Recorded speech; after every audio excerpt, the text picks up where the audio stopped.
فأعوذ بالله السميع العليم من الشيطان الرجيم. بسم الله الرحمن الرحيم. وما أرسلنا من قبلك من رسول إلا نوحي إليه أنه لا إله إلا أنا فاعبدون. رب اشرح لي صدري ويسر لي أمري واحلل عقدة من لساني يفقهوا قولي. سبحانك لا علم لنا إلا ما علمتنا إنك أنت العليم الحكيم. حاضرین جمعہ، دینی و ملی و اسلامی بھائیوں، نوجوان دوستوں، ساتھیوں، بزرگوں، عزیز طلباء،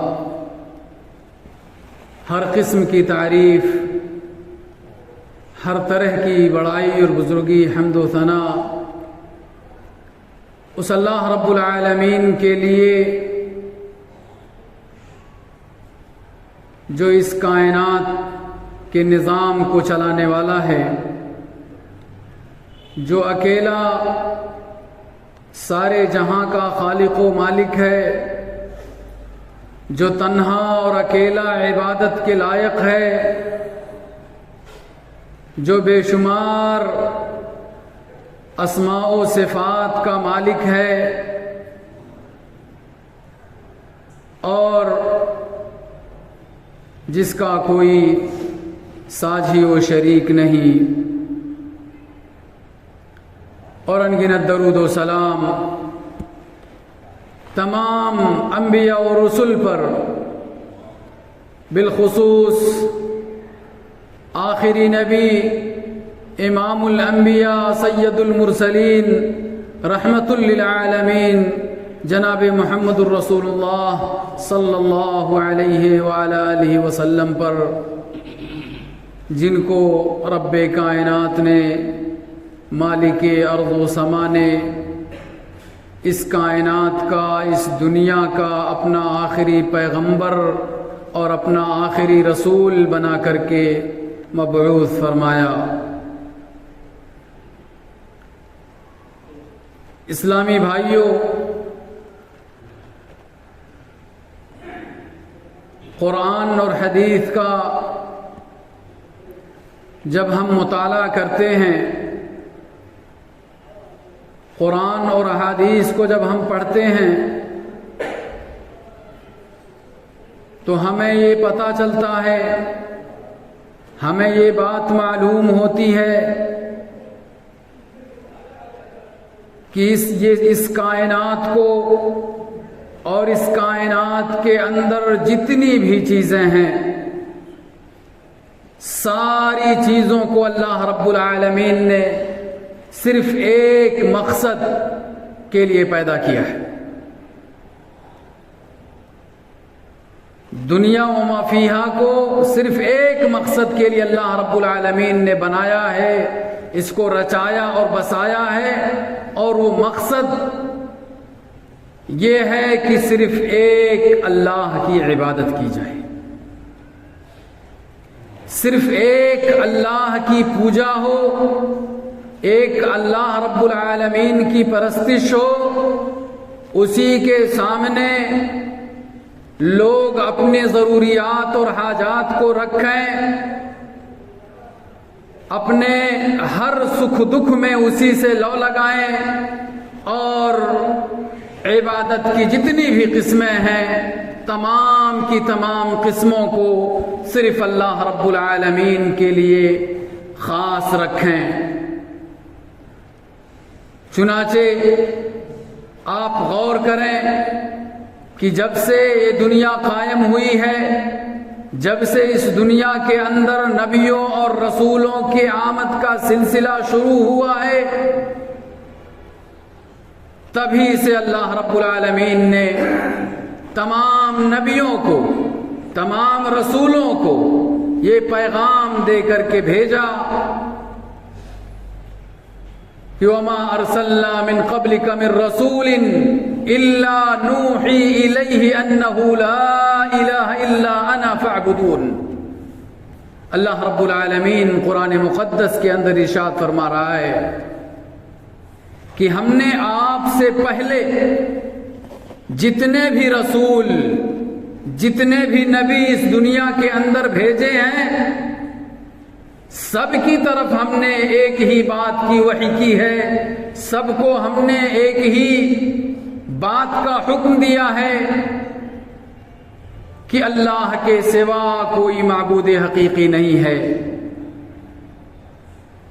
کہ اللہ رب العالمین عبادت کے لائق ہے، فاعبدونی۔ لہذا اگر عبادت ہونی چاہیے دنیا کے اندر کسی کی تو اللہ رب العالمین کہہ رہا ہے کہ صرف میری عبادت ہونی چاہیے۔ اور تمام نبیوں نے اس دنیا کے اندر آ کر کے اپنی اپنی قوم کو یہی پیغام دیا جس کا ذکر اللہ رب العالمین نے قرآن کے اندر بڑی تفصیل کے ساتھ کیا ہے کہ یا قوم اعبدوا اللہ ما لکم من الہ غیرہ، کہ اے میری قوم کے لوگوں تم صرف ایک اللہ کی عبادت کرو۔ یا قوم اعبدوا اللہ ما لکم من الہ غیرہ، اس لیے کہ اللہ کے سوا، اللہ رب العالمین کے علاوہ تمہارا کوئی معبود نہیں ہے، تمہاری کوئی ایسی ذات نہیں ہے جو عبادت کے لائق ہو۔ چنانچہ حضرت آدم علیہ السلام سے لے کر کے اور ہم سب کے آخری نبی رسول اکرم صلی اللہ علیہ وسلم تک تمام نبیوں نے اپنی امت کو یہی پیغام دیا اور اسی پیغام کو عام کیا، اور اپنی پوری زندگی نبیوں نے صرف اسی کلمہ توحید لا الہ الا اللہ کی طرف لوگوں کو بلانے میں لگائی۔ چنانچہ ہمارے نبی کی بھی یہی دعوت تھی، اسی کلمے کی طرف سب سے پہلے ہمارے نبی نے بھی لوگوں کو بلایا۔ چنانچہ طبرانی کی ایک روایت ہے، مدرک بن منیب روایت کرتے ہیں اپنے باپ سے، وہ اپنے دادا سے روایت کرتے ہیں کہ رأیت رسول اللہ صلی اللہ علیہ وسلم فی الجاہلیت وهو يقول یا ایھا الناس قولوا لا الہ الا اللہ تفلحوا فمنهم من تفل في وجهه ومنهم من حثى عليه التراب ومنهم من صبه حتى انتصف النهار فأقبل جارية بعس من ماء فغسل وجهه ويديه الحديث۔ کہتے ہیں مدرک ابن منیب کہ میں نے اللہ کے رسول صلی اللہ علیہ وسلم کو زمانے جاہلیت میں دیکھا کہ آپ لوگوں کو مخاطب کر کے لوگوں کو یہ پیغام دے رہے تھے کہ یا ایھا الناس قولوا لا الہ الا اللہ تفلحوا، کہ اے مکہ میں بسنے والے لوگوں یہ کہو کہ اللہ کے سوا کوئی عبادت کے لائق نہیں ہے، صرف ایک اللہ کی عبادت کرو، اسی کو حقیقی معبود مانو۔ بیان کرتے ہیں، کہتے ہیں کہ میں نے خود اپنی آنکھوں سے دیکھا کہ جب آپ لوگوں کو توحید کی دعوت دے رہے تھے اس کا اثر کیا ہو رہا تھا لوگوں پر۔ کہہ رہے ہیں کہ فَمِنْهُمْ مَنْ تَفَلَ فِي وَجْهِهِ، بعض لوگوں کو میں نے دیکھا کہ اللہ کے نبی کے چہرے پر وہ تھوک رہے تھے، اور بعض لوگوں کو میں نے دیکھا کہ حثا علیہ التراب، آپ کے اوپر مٹی پھینک رہے تھے، مٹی ڈال رہے تھے آپ کے چہرے انور پر، مٹی اچھال رہے تھے۔ وَمِنْهُمْ مَنْ صَبَّهُ، اور کچھ لوگ آپ کو گالیاں دے رہے تھے، برا بھلا کہہ رہے تھے، مجنون اور پاگل اور ساحر و جادوگر کے نام سے آپ کو پکار رہے تھے۔ اور اسی طریقے سے آپ لوگوں کو تمام تر تکالیف اور پریشانیوں کو برداشت کر کے لوگوں کو ایک اللہ کی طرف، ایک اللہ کی عبادت کی طرف لوگوں کو بلا رہے تھے۔ کہتے ہیں کہ جب دوپہر کا وقت ہو گیا، میں نے ایک لڑکی کو دیکھا کہ وہ ایک بڑے سے پیالے میں پانی لے کر کے آتی ہے اور اس نبی کے چہرے کو دھلتی ہے، چہرے انور کو پانی سے دھلتی ہے، جس چہرے انور پر لوگوں نے کلمہ توحید کی دعوت دینے کے پاداش میں تھوکا تھا اور مٹی ڈالا تھا، اس چہرے انور کو دھلتی ہیں، آپ کے ہاتھوں کو دھلتی ہیں۔ اور اس کے بعد اللہ کے نبی فرماتے ہیں کہ اے میری بیٹی جان، تم پریشان مت ہو، یہ جو لوگ میرے ساتھ رویہ کر رہے ہیں، میرے ساتھ جو معاملہ کر رہے ہیں، اس کی وجہ سے تم پریشان مت ہوا کرو۔ اور اس کے بعد کہہ رہے ہیں کہ میں نے دریافت کیا کہ وہ بچی کون ہے جو آپ کے چہرے مبارک کو دھل رہی تھی یا آپ کے ہاتھوں کو دھل رہی تھی، تو بتایا گیا کہ وہ آپ کی لخت جگر و نور نظر حضرت فاطمہ علیہ السلام ہیں۔ تو میرے بھائیوں، ہمارے نبی کی بھی یہی دعوت تھی، یعنی کلمہ توحید کی طرف آپ نے بھی لوگوں کو بلایا۔ ایک اور روایت کے اندر ہے، طارق بن عبداللہ المحاربی یہ بیان کرتے ہیں کہ رأیت رسول اللہ صلی اللہ علیہ وسلم مر فی سوق ذی المجاز وعلیہ حلة حمراء وهو يقول یا ایها الناس قولوا لا الہ الا اللہ تفلحوا۔ طارق بیان کرتے ہیں کہ میں نے دیکھا مجاز کے بازار کے اندر آپ کو کہ آپ ایک سرخ جوڑا زیبتن کیے ہوئے ہیں، پہنے ہوئے ہیں، اور آپ لوگوں کو مخاطب کر کے کلمہ توحید کی دعوت دے رہے ہیں، بلا رہے ہیں ایک اللہ کی عبادت کی طرف، کہہ رہے ہیں کہ یا ایھا الناس قولوا لا الہ الا اللہ تفلحوا، کہ اے لوگو کلمہ لا الہ الا اللہ کا اقرار کر لو، ایک اللہ کی عبادت کرو، کامیاب ہو جاؤ گے، دنیا بھی سدھر جائے گی اور آخرت بھی سنور جائے گی۔ کہتے ہیں کہ میں نے ایک آدمی کو دیکھا جو آپ کا پیچھا کر رہا تھا، جب آپ لوگوں کو توحید کی دعوت دے رہے تھے تو پتھر اٹھا کر کے وہ آپ کو مار رہا تھا، پتھروں سے آپ کو مار رہا تھا، لوگوں سے کہہ رہا تھا کہ یہ پاگل ہے، مجنون ہے، اس کی بات مت سننا۔ کہتے ہیں کہ میں نے پوچھا کہ وہ کون ہے جو آپ کا پیچھا کر رہا ہے اور آپ کو پتھر سے مار رہا ہے، آپ کو زخمی کر رہا ہے؟ بتایا گیا کہ وہ آپ کا چچا ابو لہب ہے۔ چنانچہ میرے بھائیوں، ان دونوں روایتوں سے ہمیں یہ پتہ چلتا ہے کہ سب سے پہلے اللہ کے نبی جناب محمد الرسول اللہ صلی اللہ علیہ وسلم نے مکہ کے اندر لوگوں کو توحید کی دعوت دی، لوگوں کو ایک اللہ کی طرف بلایا، لوگوں کو ایک اللہ کی عبادت کرنے کا حکم دیا۔ چنانچہ میرے بھائیوں، اللہ کے نبی صلی اللہ علیہ وسلم مکہ کے اندر تقریباً 13 برس تھے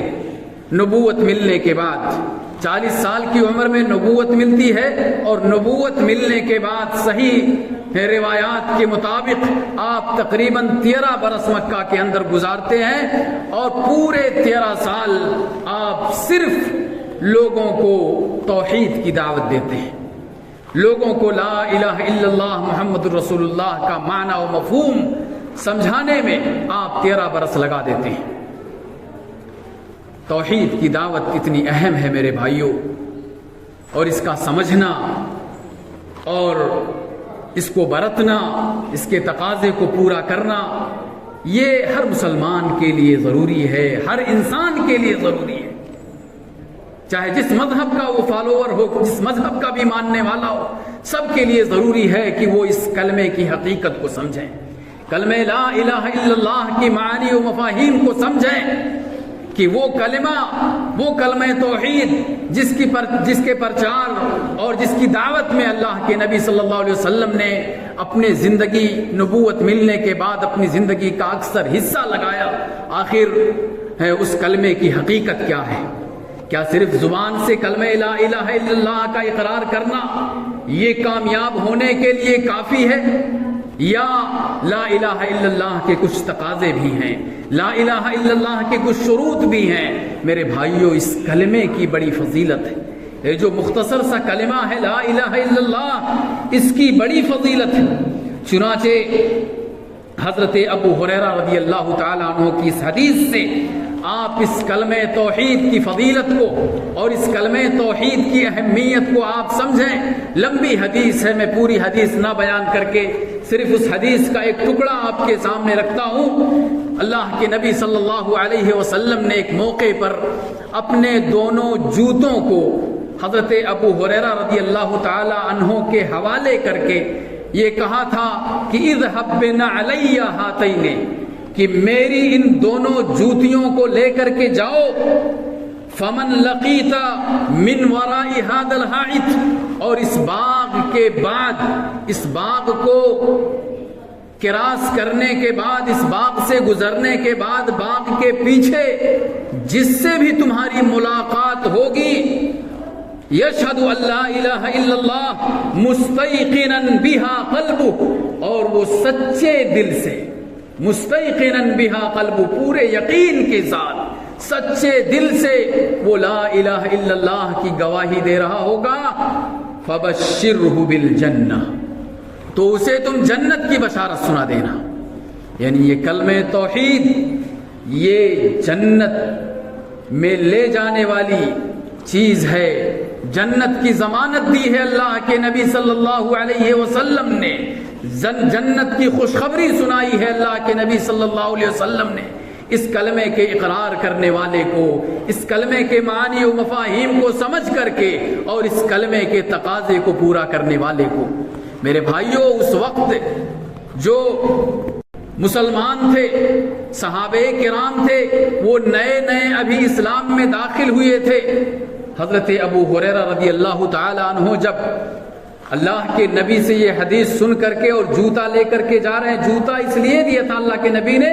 تاکہ لوگوں کو یہ یقین ہو جائے کہ ہاں یہ اللہ کے نبی کے پاس ہی سے یہ پیغام لے کر کے آ رہے ہیں۔ وہ جوتا بطور علامت اور بطور نشانی آپ صلی اللہ علیہ وسلم نے انہیں دی تھی، لیکن راستے میں عمر رضی اللہ تعالی عنہ سے آپ کی ملاقات ہو گئی تھی اور آپ نے انہیں واپس لوٹا دیا تھا، اللہ کے نبی صلی اللہ علیہ وسلم کے پاس واپس لے کر کے چلے آئے تھے اور کہا تھا کہ اے اللہ کے نبی،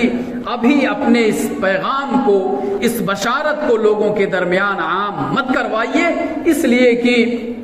لوگ اسی پر بھروسہ کر لیں گے، فرائض اور نوافل کے ادائیگی میں لوگ غفلت و سستی کرنے لگیں گے۔ تو اللہ کے نبی صلی اللہ علیہ وسلم بھی بات مان گئے تھے، اور بعد میں جب مسلمانوں کے دل میں ایمان راسخ ہو گیا، نوافل اور سنن کے تئیں لوگوں کے دلوں میں محبت پیدا ہو گئی، لوگوں کی عادت پڑ گئی نوافل اور سنن کی ادائیگی کے تعلق سے، پھر بعد میں حضرت ابو ہریرہ رضی اللہ تعالی عنہ نے یہ حدیث بیان کر دی تھی۔ تو اس حدیث سے کلمہ شہادت کی فضیلت کا پتہ چلتا ہے۔ اسی طریقے سے میرے بھائیوں، ایک اور حدیث ہے اللہ کے نبی صلی اللہ علیہ وسلم کی، ترمذی کی روایت ہے، اللہ کے نبی نے فرمایا کہ خیر ما قلت انا والنبیون من قبلی لا الہ الا اللہ وحدہ لا شریک لہ لہ الملک ولہ الحمد وہو علی کل شیء قدیر، کہ دنیا کے اندر سب سے اچھی بات، سب سے بھلی بات دنیا کی، جس کو مجھ سے پہلے نبیوں نے بھی کہا ہے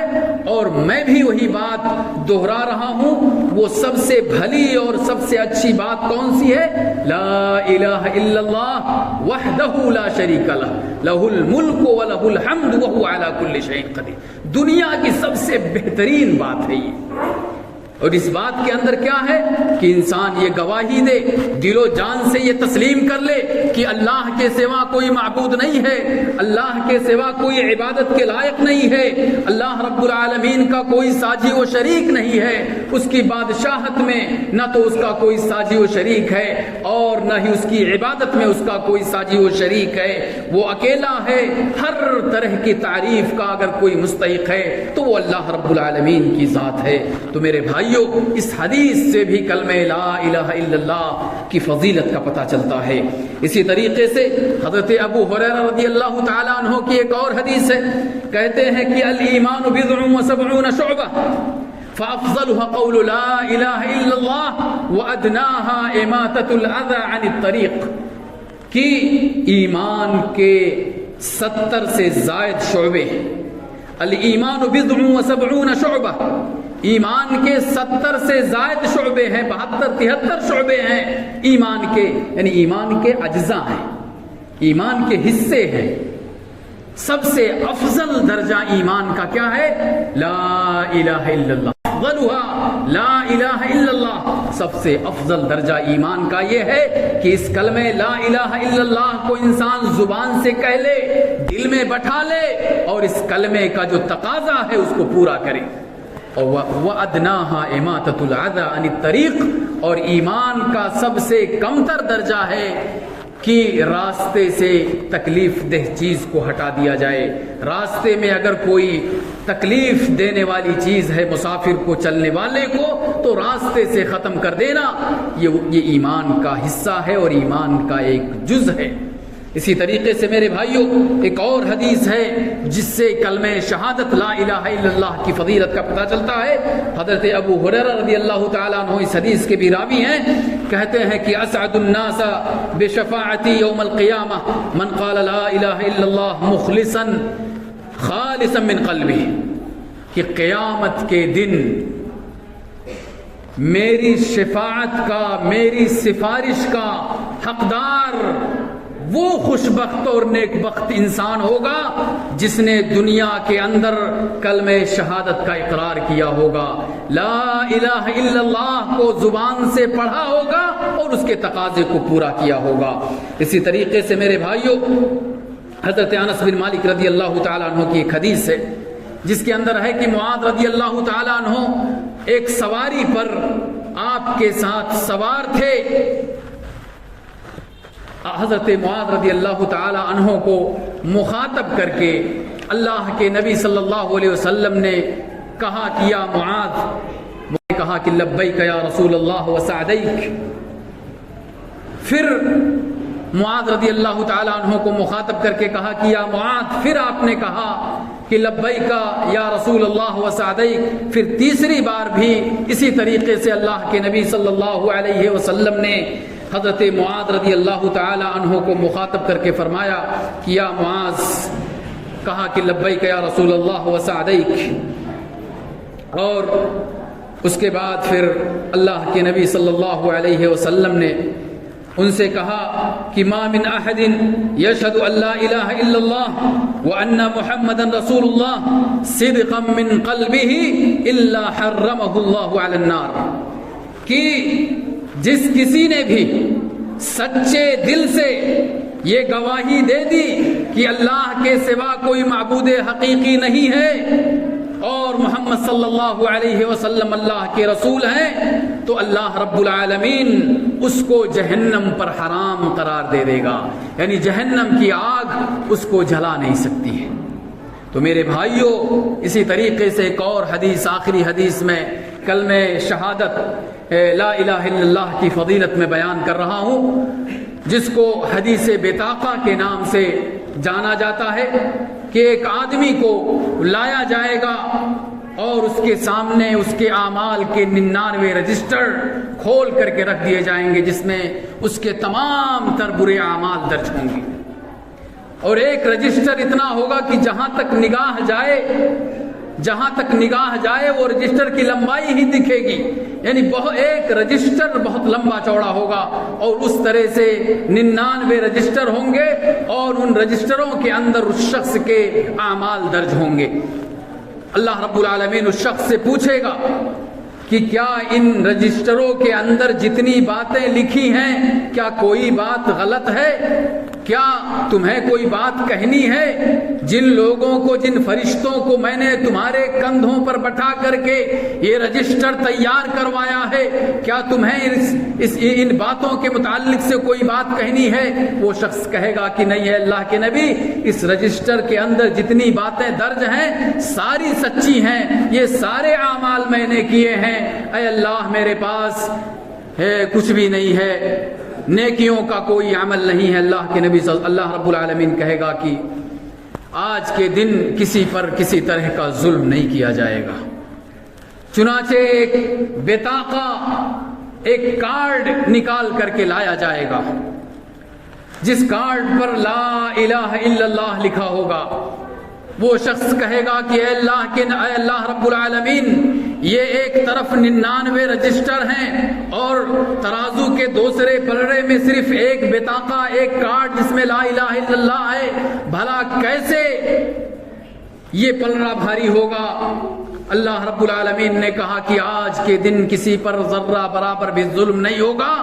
آج انصاف کا دن ہے، آج انصاف ہوگا۔ چنانچہ وہ کلمہ شہادت والا جو بطاقہ ہوگا وہ ان 99 رجسٹروں پہ بھاری پڑ جائے گا۔ وہ 99 رجسٹر والا جو پلڑا ہوگا وہ اٹھ جائے گا، اور کلمہ شہادت والا جو بطاقے والا پلڑا ہوگا وہ جھک جائے گا۔ تو میرے بھائیوں، یہ حدیث بھی کلمہ شہادت کی فضیلت کو بیان کرتی ہے۔ میرے بھائیوں، اس کا یہ مطلب نہیں ہے، یہ جو بھی حدیثیں میں نے بیان کی ہیں کلمہ شہادت کی فضیلت میں، یہ فضیلت اس شخص کو حاصل نہیں ہوگی جو شخص صرف زبان سے کلمہ شہادت کا اقرار کرے۔ اس لیے کہ جہاں علماء نے، محدثین نے، ائمہ نے ایمان کی تعریف کی ہے، کلمہ شہادت کی تشریح کی ہے، وہاں پہ یہ بات بڑی صراحت کے ساتھ لکھی ہے کہ زبان سے کلمہ شہادت کا اقرار کرنا ہوگا، دل سے اس کلمہ شہادت کے معانی و مفاہیم کی تصدیق کرنی ہوگی، اور اس کلمے کے تقاضے کو بھی پورا کرنا ہوگا۔ کلمہ لا الہ الا اللہ کا کیا تقاضا ہے؟ آپ نے کہہ دیا کہ اللہ کے سوا کوئی معبود حقیقی نہیں ہے، یعنی اللہ رب العالمین کی ذات ہی صرف عبادت کے لائق ہے۔ اور اگر آپ اللہ کی عبادت نہیں کر رہے ہو، آپ اللہ کی عبادت نہیں کر رہے ہو، عبادت کی ادائیگی میں غفلت و سستی آپ کے ہاں پائی جا رہی ہے، کہاں آپ نے اللہ کو اپنا معبود مانا؟ کلمہ شہادت کا اقرار کہاں آپ نے کیا؟ تو نمازوں کی جو پابندی کرتے ہیں یا ہر طرح کے عبادات کو جو انجام دیتے ہیں، حقیقی معنوں میں وہ کلمہ شہادت کے اقرار کرنے والے ہیں۔ ورنہ کلمہ شہادت کا اقرار یہ نہیں ہے کہ صرف زبان سے کہہ لو اور یہ سمجھو کہ نجات کے لیے، کامیاب ہونے کے لیے کلمہ شہادت زبان سے کہہ دینا یہ کافی۔ زبان سے تو کہنا ہی ہے، لیکن اس کلمے کے جو تقاضے ہیں، جو فرائض ہیں، ان کی ادائیگی بھی کرنی ہے، اور اس کلمے کے منافی جو چیزیں ہیں، یعنی شرک کی تمام قسموں سے آپ کو بچنا ہوگا، چاہے جس طرح کا شرک ہے، تمام طرح کے شرک سے جب آپ اپنے دامن کو بچائیں گے اور جن چیزوں کے کرنے کا اللہ نے حکم دیا ہے ان کو بجا لائیں گے، اور جن چیزوں سے اللہ رب العالمین نے روکا ہے ان چیزوں سے اپنے آپ کو روک کر کے رکھیں گے، تب حقیقی معنی میں آپ کلمہ شہادت کا اقرار کرنے والے کہلائیں گے، اور یہ جو فضیلتیں بیان کی گئی ہیں کلمہ شہادت کی، یہ فضیلتیں آپ کو حاصل ہوں گی۔ اللہ رب العالمین سے دعا ہے کہ اللہ رب العالمین ہم تمام مسلمانوں کو پکا و سچا موحد بنائے، ہم تمام مسلمانوں کو شرک اور اس کی غلاظتوں سے محفوظ رکھے۔ اللہ رب العالمین، اے اللہ رب العالمین، تو ہمیں کلمہ شہادت لا الہ الا اللہ کے اقرار کرنے اور اس کے معانی و مفاہیم کو سمجھنے اور اس کو اپنے زندگی میں لاگو کرنے کی توفیق عنایت فرما۔ اے اللہ رب العالمین، تو ہم تمام مسلمانوں کو حقیقی معنی میں مسلمان بنا دے، عمل والا مسلمان بنا دے، نماز پڑھنے پڑھنے والا، زکوٰۃ دینے والا مسلمان بنا دے۔ اے اللہ رب العالمین تو ہم تمام مسلمانوں کو کلمہ شہادت کے جو بھی منافی چیزیں ہیں ان تمام چیزوں سے ہمیں محفوظ رکھ، ہمیں بچائے رکھ۔ اے اللہ رب العالمین ہم میں سے جو بیمار ہیں تو انہیں شفائے کامل و عاجل عطا فرما۔ اے اللہ رب العالمین ہم میں سے جو پریشان حال ہیں تو ان کی پریشانیوں کو دور فرما دے۔ اے اللہ رب العالمین ہم میں سے جو مقروض ہیں، قرض کے بوجھ تلے دبے ہوئے ہیں، اے اللہ رب العالمین تو انہیں ان کے قرض کے ادائیگی کی سبیل عطا فرما دے۔ اے اللہ رب العالمین ہم میں سے جو لوگ برائیوں میں ملوث ہیں، اے اللہ رب العالمین تو انہیں ان برائیوں کو چھوڑنے اور ان برائیوں سے سچی توبہ کرنے کی توفیق عنایت فرما۔ اے اللہ رب العالمین تو ہم تمام مسلمانوں کو قبر کے عذاب سے بچا، دوزخ کے عذاب سے بچا، ہم تمام مسلمانوں کا ٹھکانہ جنت الفردوس بنا۔ آمین وآخر دعوانا الحمد للہ رب العالمین۔